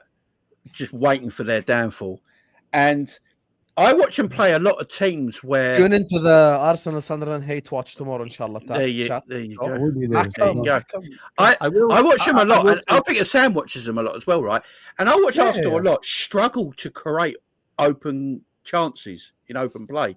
Yeah. It's when they get that set piece and they score from it, that's when everything opens up for them. Jake, I want It's to their ask you a question gateway. there. I want to ask you a question there. Why don't teams take up what Liverpool did in that game that we faced them at Anfield? Liverpool and City both defended them. They actually marked them. You know, when they went to the far post, Liverpool actually marked them. That's Yeah, why they dropped deep as well, and no one could work it out. I remember when they had free kicks and that, and Gary Neville couldn't work it out. Liverpool kept dropping deep instead of pushing up. And like, why are they dropping so deep? It's unusual for a Liverpool team to do that. And Declan Rice looked a little confused when he was over the free kicks because they were dropping deep. He's like, where do I put it? Where do I put it? So he started to take shots and put it over the bar and stuff like that. So, yeah, it's about, look, they're masters at it. Any Arsenal fans watching, I'm not insulting you, right? Well, I might be a little bit. But you're fantastic at this. This is what you're great at. I look at your attack sometimes. I don't think your attack is that good in open situations, right? Like Saka's GA is the same as Chiesa's, and he don't play football. You know, it's crazy, you know. But I just think about in the second half of the season, if that starts to slow up for them, and the 1-0 wins or the 2-1 wins now become 0-0s or 1-0s, and the teams chase them, start to pick up 3 points, and that gap gets smaller, because it will happen. It's football. It happens. Everyone goes through their peaks and troughs. Yeah. Everyone goes through their peaks and troughs. Saka came back from injury. What do you mean? Since last November, him and Chiesa have got the same GA. What's that matter? So Chiesa don't play either. He doesn't play. So with the Arsenal thing, with the Arsenal thing, I think probably what's going to happen is, I think Rice is probably going to get burnt out eventually, because he just gets flogged like every single game he plays, and Rice is their set piece merchant. Like, if he gets an injury, then the set pieces probably will dry up. And also Gabriel is like literally, he's like our Virgil van Dijk. Like, so look, at the end of the day, like last season they had a load of injuries. They've got a couple already. I think they got Martinelli and Gyökeres out now. So they are picking up injuries, but Moreno seems to just be scoring goals for fun, that guy. And he's a midfielder. But it won't last forever for Arsenal. Like, it just won't. And I think as well, there's a lot of teams that will probably play a bit more defensive against them and try and work out their set pieces more, because they're going to have to. They should do. Because that's normally what they get their first goal from. Exactly. Every time you see an Arsenal goal, I just look at it. I don't actually look at the goal score or anything. I look at the stat to see whether it was a corner. Yeah. And it is the corner.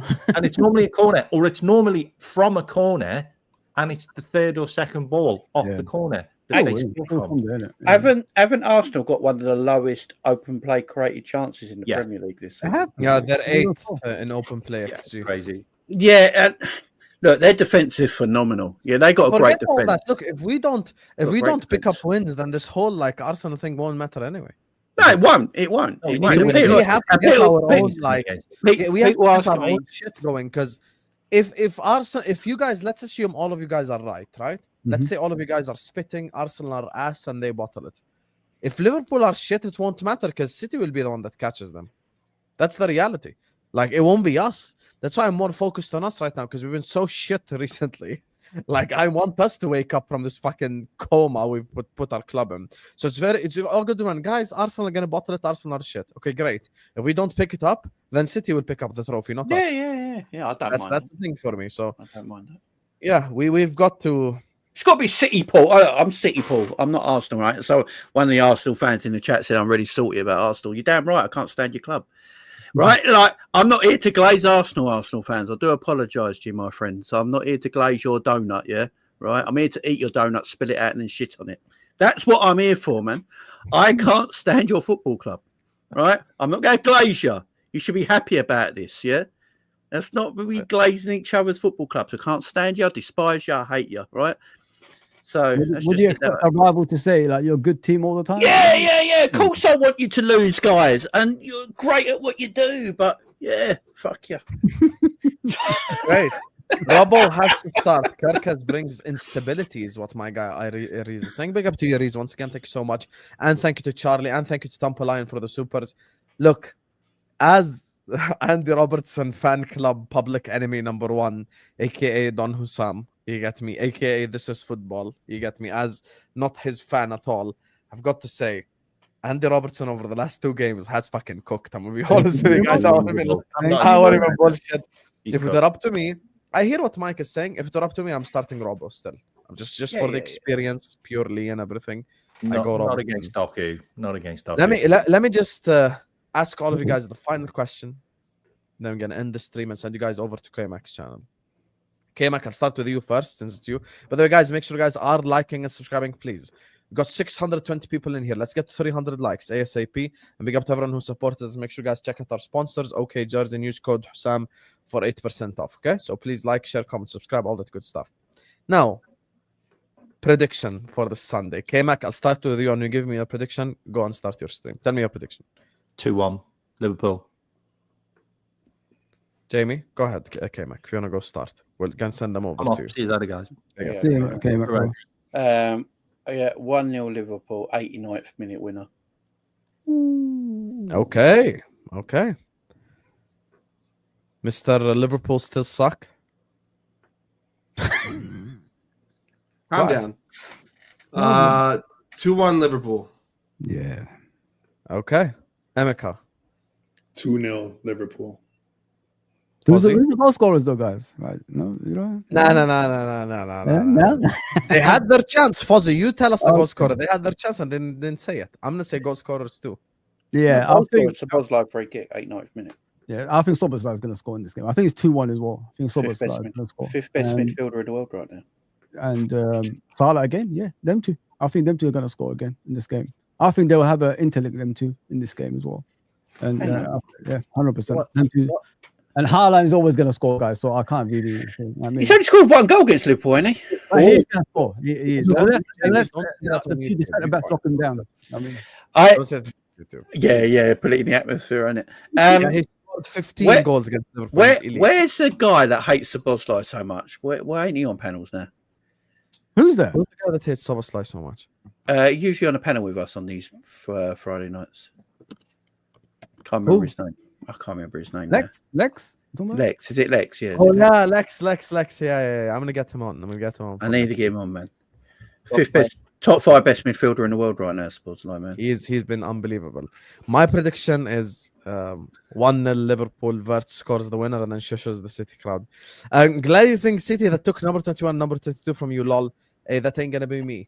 I will glaze. Look, I'll glaze City. This is to me. I'll glaze City because here's the thing. I can turn my computer off at the end of the day, and I don't know a single City fan that lives anywhere near me, close to me, in a phone area, an area code, a street code, a door code, or anything like that. I can get on with my life and be quite happy, yeah? If Arsenal win the league, I have got to just hibernate like a bear for months. Do you know what I mean? So, yeah, that's why, my friend. Fair.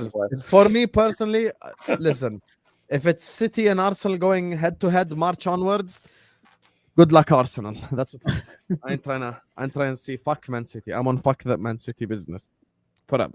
Anyway, love you all. Like, share, comment, and subscribe. We're going to redirect you over to K-Mac's channel. He's live right now. Please go show him some love and go just spam Husam Raid in his chat and go check out his content as well. Mike Das LFC, Liverpool Red Forever channel, Liverpool Chats TV.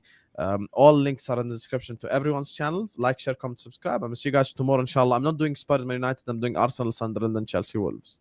I'm focusing on the relevant clubs. Peace out. We'll be there.